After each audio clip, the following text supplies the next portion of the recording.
यदि गाय घर में पाली जाए या गौशाला खोली जाए और गौओं की सेवा की जाए, जिनके पास अर्थ है, भाव है, भगवान स्वयं श्री कृष्णचंद्र जी ने गौ सेवा स्वीकार की, गौवें चराई।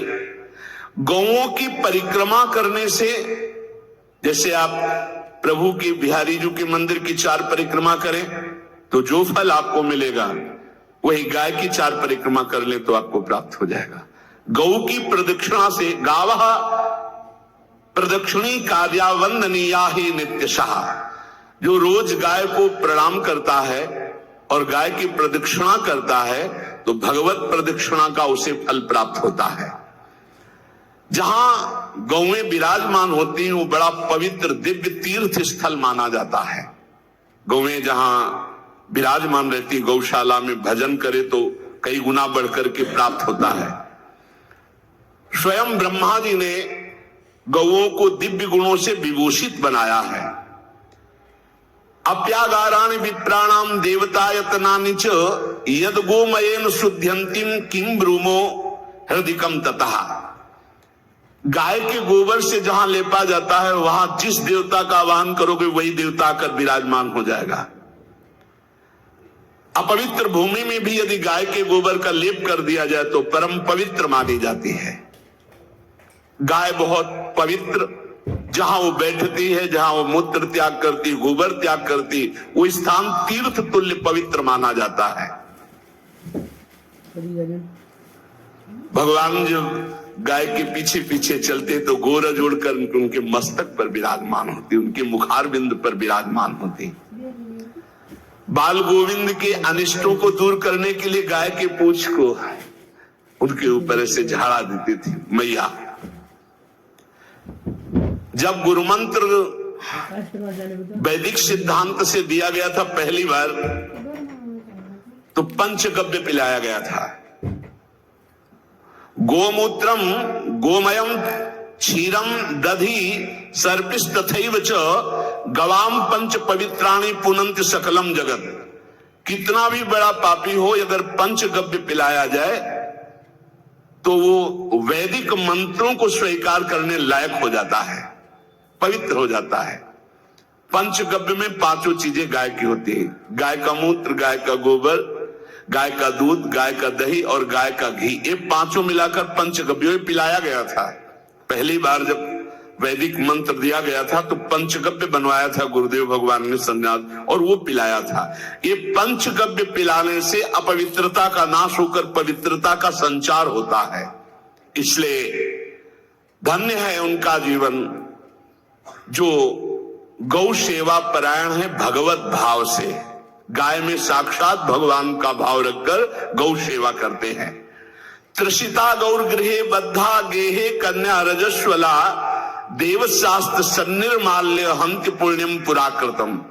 यदि घर में गाय बंधी है और भूखी है और प्यासी है तो तुम्हारे सारे पुण्य नष्ट हो जाएंगे।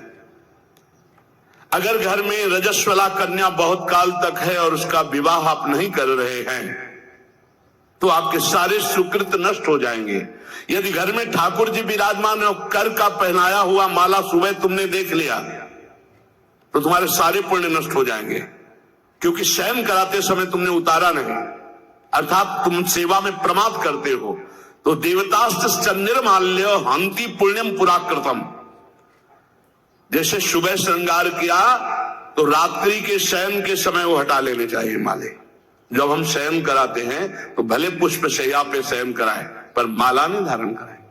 श्रृंगार का माला अगर दूसरे दिन दर्शन किए क्यों पहने ठाकुर जी, तो तुम्हारे सुकृत नष्ट हो जाएंगे। गाय बंदी हो घर में, वो प्यासी है और भूखी है, तुम्हारे सुकृत नष्ट हो जाएंगे।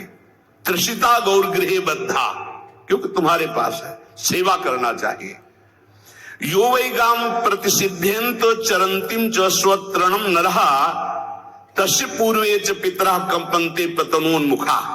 यदि गाय हरी हरी घास चर रही कहीं और तुमने डंडा ऊपर प्रहार किया, लाठी मारी, तो तुम्हारे पितर खोपड़ी के बल नरक जाने के लिए तैयार हो गए। ये लिखा है चरंतिम स्वम तृणम नरः तो तस्य पूर्वे च पितरा कंपन्ते पतनोन्मुखा। इसीलिए क्या भारत से कहीं किसी की तुलना हो सकती है, जहां गौ को माता की पदवी दी गई, जहां गौ को हम आराध्य देव के रूप में मानते हैं, आराधना करते हैं। गौ रक्षा, गौ सेवा, ये बहुत बड़ा इसमें छुपा हुआ है। स्वयं भगवान अवतरित होकर गौ रक्षा, जब गाय के रूप में पृथ्वी रमाती तो भगवान का अवतार हुआ है। बड़ा विचित्र समय आता चला जा रहा है कि अब आधुनिक यंत्रों की ऐसी सेवाएं हो गई बड़ी बड़ी कि अब न बैल की जरूरत है, और ऐसे दूध की महंगाई बन गई कि अब देसी गाय 2 लीटर 3 लीटर 4 लीटर, और ऐसी इसी की 20-20 25-25 लीटर दे तो कौन देसी गाय को। तो गौओं का सेवा का भावना शास्त्र आज्ञा करता है कि जो प्रतिदिन अग्रग्रासे परोभावा कर्तव्यो भक्ति तोन्वहम अकृत्वा स्वयं आहारम कुर्वम नापनोति दुर्गतिम। जे ही तुम्हारे गृहस्थ में, घरों में पहले होता था, अब तो भगवान जाने, जे ही पहली रोटी तवा में गई तो वो निकाल करके पक्की रखी जाती थी गौ ग्रास के लिए, पहला रसोई में। तो इसमें लिखा प्रतिदिन स्वभोजनम, पहले स्वयं भोजन न करके गाय के लिए ग्रास निकालना चाहिए। तो जिनके पास अर्थव्यवस्था जो गृहस्थ धर्म में है, या जिनके पास अर्थ है, कुछ रोज 1 रुपया निकालो। हम कह रहे रोज निकालो तो महीने में 30 रुपया होते, 30 रुपया में एक गाय को हरी घास तो एक टाइम पवा ही सकते हो ना, बहुत नहीं है तो 1-1 रुपया निकाल के अगर एक गाय को चारा दोगे तो एक बार का भोजन तो हो ही सकता है। 30 रुपया में हरी घास जाकर के उसके दावा एक बार तो पवा दोगे ना। अग्रग्रासे परोभावा कर्तव्य भक्ति तोन्वहम, भक्ति पूर्वक गाय को 1 ग्रास भोजन में 1 रोटी तो निकालना चाहिए गाय के लिए, ऐसा शास्त्र आज्ञा कहता है। जो ऐसा करता है तो अकृत्वा स्वयमाहारम कुर्वन् नाप्नोति दुर्गतिम, अपने आहार से 1 रोटी निकालकर गाय को देता है और स्वयं 3 रोटी भले पाले 1 रोटी गाय को दे दी, तो बोले उसकी दुर्गति नहीं होगी, अर्थात उसके अंदर भाव बढ़ता चला जाएगा वो भगवान की भक्ति में। और तेनान्नयो हुता सम्यक पितरश्चा पितर पिता देवास पूजितास तेने यो ददाति गवान्हिकम, जो प्रतिदिन गौ ग्रास निकालता है, अर्पित करता है, तो उसको अग्निहोत्र करने का फल मिलता है, उसके पितरों को तृप्ति मिलती है और समस्त देवताओं के पूजन का फल मिल जाता है जो गौ ग्रास निकालता है। यो वही ताद्यते यष्ट्याध्ययनुम मर्त्यो विमूढ़धि, जो मूर्ख मनुष्य, जैसे अब गाय दूध नहीं दे रही, मार डंडे मार रहे हैं, इंजेक्शन लगा रहे हैं, ऐसे वैसे कर रहे हैं, उसको ताड़ना दे रहे हैं, तो बोले जो मूढ़ बुद्धि मूर्ख मनुष्य, यो वही ताद्यते यष्ट्याध्ययनुम मर्त्यो विमूढ़धि, वो गाय को लाठी से मारता है, डंडे से मारता है, हाथों से मारता है, तो धर्मराजस्य नगरेशा याति करवर्जिता। धर्मराज जी पहले अपने नरक में ले जा करके उसके कहते थोड़े थोड़े तिल करके पहले इसके हाथ काटो, मरना है नहीं वहां, अब आराम आराम से थोड़े थोड़े पहले हाथ वर्जिता, इन्हीं हाथों से गाय को मारा था ना, तो ऐसे थोड़ा थोड़ा काटा जाता है उसके हाथ, कर वर्जिता, उसके दोनों हाथ काट करके थोड़े थोड़े।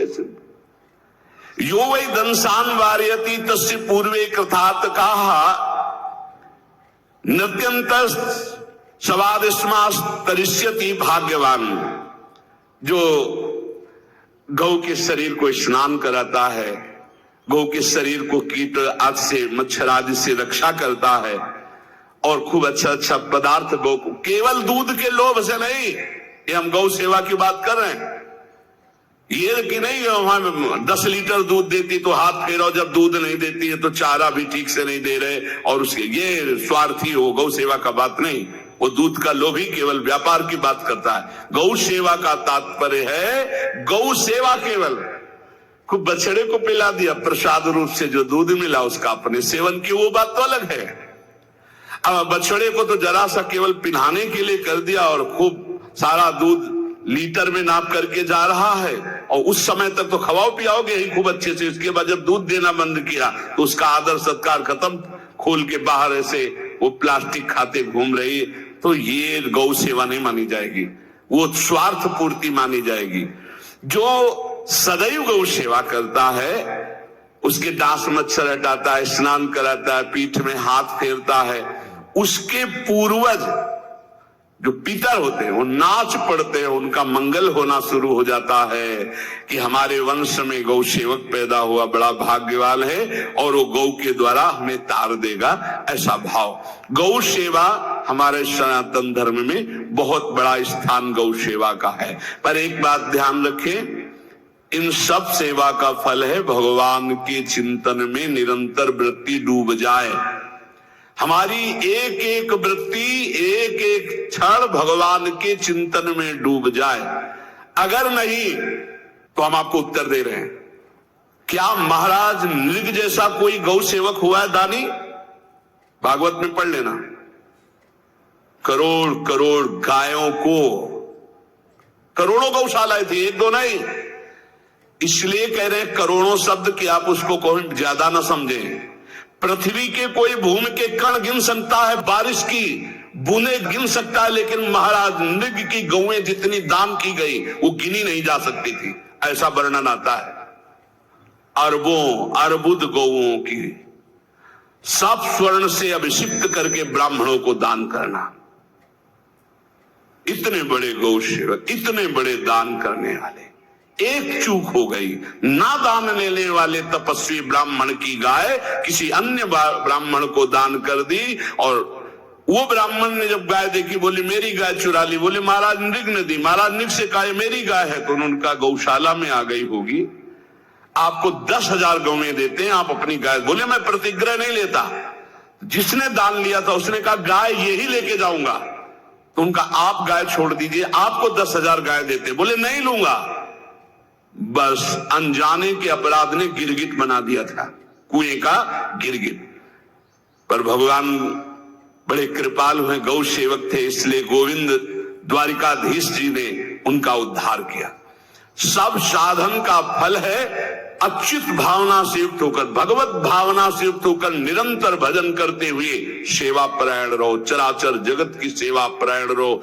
भजन करना ही सबसे बड़ा परम धर्म है। हम सब सेवाएं करें जगत की, लेकिन अंदर से राधा राधा राधा, गोविंद गोविंद गोविंद गोविंद, आनंद आ जाएगा।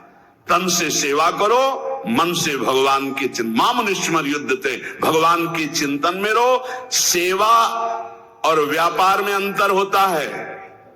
गौ सेवा के बहाने से धन का जो दान लेना है और उसका अपने में प्रयोग करना, मैं पितरों सहित नरक जाना है, लिख लो। गौ सेवा के बहाने से दान लेना और उसका अपने परिवार के सुख में पैसे का प्रयोग कर देना या अपनी वासनाओं की पूर्ति में लगा देना। आया गौ सेवा के लिए और आप प्रयोग कर रहे हैं गाड़ी घोड़ा नाना प्रकार के सांसारिक भोगों में, तो लिख लो पितर सहित तुम्हारे नरक जाएंगे, क्योंकि गौ सेवा के लिए आया है। गौ सेवा का धन सिर्फ गौ सेवा में ही लगना चाहिए। आप गौ सेवक है, दूध पान कीजिए, रोटी खा लीजिए, लेकिन गौ सेवा का अर्थ आप अपनी वासनाओं की पूर्ति में, अपने मनोरंजन में या अपने मन के संकल्प भावना में नहीं पूरी कर सकते। गौ सेवा के लिए ही पूरी कीजिए। गौ के वास का निर्माण, गौ के भोजन की व्यवस्था, वो दूध दे ना दे, वो कैसी भी अवस्था में हो, उसकी सेवा परायणता, उसके लिए सेवक रखना, सेवकों को भी सुख प्रदान करना, लेकिन स्वयं कभी गौ के सेवा के लिए आए हुए धन का स्वयं के लिए भोग न करना और निरंतर भजन रखना, उसे परम पद की प्राप्ति हो जाएगी।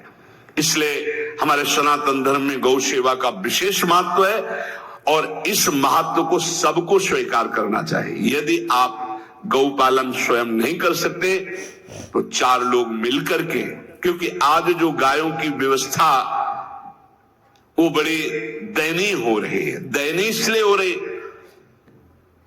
कि दूध की अधिक ताके चाह रखने वाले भैंस रखते हैं या विदेशी गाय रखते हैं। अपनी भारतीय जो देसी गाय है वो उतना अधिक नहीं देती कि 40 लीटर 30 लीटर 25 लीटर, बहुत अधिक देगी तो 5 और 8 लीटर। देसी शुद्ध गाय अपनी जो है वो 8-10 लीटर, बहुत जब व्यवस्था हो, नहीं तो अपने गांव में तो देखा है तो 2.5-3 लीटर से ज्यादा नहीं देंगे, 1.5 लीटर इधर 1.5 लीटर उधर, या बहुत हुआ तो 2 लीटर 2 लीटर, पर वो स्वर्णिम दूध होता है। जो दूध की चाह रखने वाले जन थे अब वो गायों को नहीं रखते, देसी गायों को कोई बिरला ही रखता है। अब पहले बैलों की जरूरत होती थी, गाय बछड़ा दिया तो आनंद होता था कि किसानी के काम में, अब तो ट्रैक्टर है तो बैलों की जरूरत नहीं। अधिक दूध के लिए अरे अब तो पशुओं की जरूरत नहीं, केमिकल से दूध बन रहे हैं, टैंकर के टैंकर, तो फिर हमारी जो गायें हैं उनकी बड़ी दुर्दशा हो रही।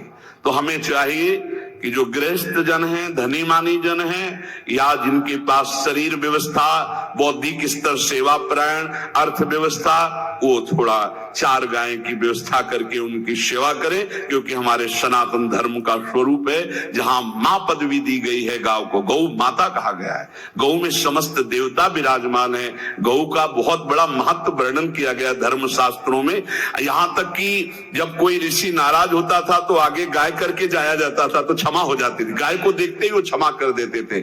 बहुत महिमा वर्णन की गई है गौ की। इसलिए जिसको भी अगर नहीं अर्थव्यवस्था है तो एक रोटी तो निकाल सकते हो ना, तुम्हारी रसोई में रोटी बने तो पहली रोटी निकाल लो, और आसपास जहां गाय बंधी हो तो उसको दे आओ जाकर, तो कम से कम धर्म का पालन हो जाएगा, गौ सेवा बन जाएगी।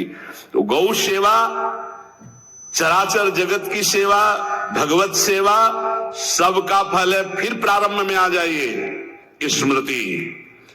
योगी हो तो चित्त की वृत्ति का निरोध करके परमात्माकार, ज्ञानी है तो चित्त वृत्ति का लय करके स्वरूप स्थित, भक्त है तो एक एक वृत्ति सावई मन कृष्ण पदार विंदयो, भगवान के चरण में, भगवान के नाम में, भगवान के रूप में, भगवान की लीलाओं में। स्मृति अगर नहीं तो सब साधन अधूरा, और स्मृति तो हर साधन पूरा। इसलिए एक बार कमर कस लो, चाहे जगत की सेवा करो, चाहे जिस कार्य में लगे हो, तुम्हारी स्मृति प्रभु में लगी हो। स्मृति के बिना हम जीवन का कोई महत्व नहीं समझते, स्मृति विहीन जीवन सब व्यर्थ। इसीलिए उन परमहंसों के चरणों में स्वयं भगवान चरण रज लेने के लिए पीछे ढोलते हैं, जो निर्पेक्षम मुनिम शांतम निर्वैरम समदर्शनम अनुब्रजाम्यहम नित्यम पुयत्यंगुरेण भी। ना कोई प्रतिज्ञा, ना कोई चाह, ना कोई इच्छा, निरंतर भगवदाकार वृत्ति, निरपेक्षम, मननशील, द्वंद्व विमुक्ता, जो शांत है, जो किसी से वैर नहीं रखते, भगवदाकार वृत्ति, उसी मार्ग के आप पथिक है। सर्वतो भावेन, अपने मन को समेट लो धर्म और कर्म दोनों से, और साब त्यज लोक धर्मान, और परम धर्म का सेवन करते हुए समस्त चराचर जगत को भगवत स्वरूप में रखते हुए इसी जन्म में परम